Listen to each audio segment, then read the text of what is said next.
Hi guys, welcome back to our channel. Lining cloth ని cut చేసిన తర్వాత దాన్ని ఒరిజినల్ క్లాత్ మీద పెట్టి ఎలా కట్ చేయాలో ఈ వీడియోలో చూద్దాం. ఇప్పుడు నేను కట్ చేసే క్లాత్ వచ్చేసి 1 మీటర్ ఉంటుంది. సో నేను కట్ చేసిన బ్లౌజ్ దీని మీద కరెక్ట్ గా సరిపోతుంది. ఇంకొంచెం పెద్ద సైజ్ అయినా చూసి కట్ చేయొచ్చు, కానీ శారీలో వచ్చినవి మాత్రం బాగా చూసి కట్ చేయాలి. దానికి సైడ్ జాయింట్లు, ముక్కలు, అతుకులు పడతాయి. ఎందుకంటే శారీ పీస్ లో 60 సెంటీమీటర్, 70, 80 అలా వస్తాయి కదా.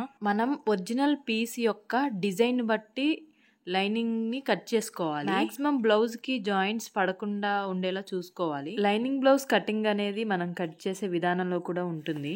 నేను ఇప్పుడు లైనింగ్ బ్లౌజ్ పీసెస్ ని ఒరిజినల్ క్లాత్ మీద ఎలా అరేంజ్ చేశానో చూడండి. మొత్తం కట్ చేయడం అయిపోయిన తర్వాత మిగిలిన క్లాత్ ని పైపింగ్ కోసం మరియు హుక్స్, కాజా కోసం యూస్ చేస్తాను.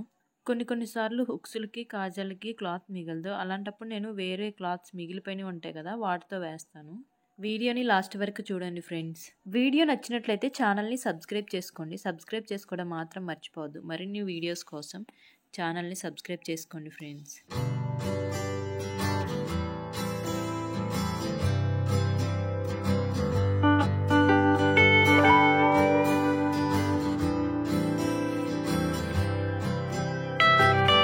బ్లౌజ్ హ్యాండ్స్ దగ్గర వచ్చేసరికి లోతు తీసాం కదా, అక్కడ టక్స్ పెట్టాము.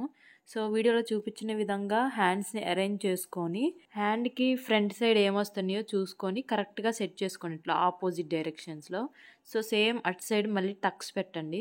స్టిచ్ చేసేటప్పుడు కన్ఫ్యూజ్ అవ్వకుండా ఉంటారు, అక్కడ మిస్టేక్ రాకుండా ఉంటుంది. నేనైతే చాలాసార్లు కన్ఫ్యూజ్ అయ్యి ఇక్కడే, నాకు చాలాసార్లు పోయింది కూడా. సో ఒకసారి కేర్ఫుల్గా టక్స్ పెట్టుకోండి అలా చూసుకొని.